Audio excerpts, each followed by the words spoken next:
How to use HelloFresh for dietary needs, vegan or low carb.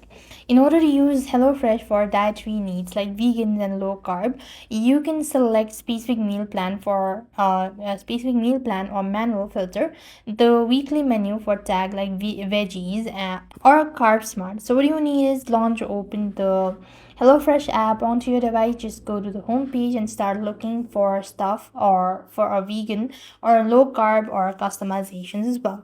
You could simply go ahead and look for the grocery list. You could either add it, you could also go to plan and build your plan as well, or just go to home.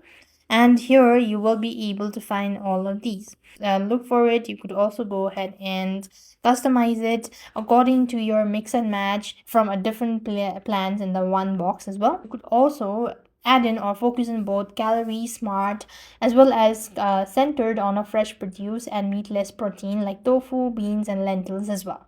So this way you should be able to use HelloFresh for a dietary need. Likewise, you could also go and explore other options as well. So thanks for watching. See you in the next video.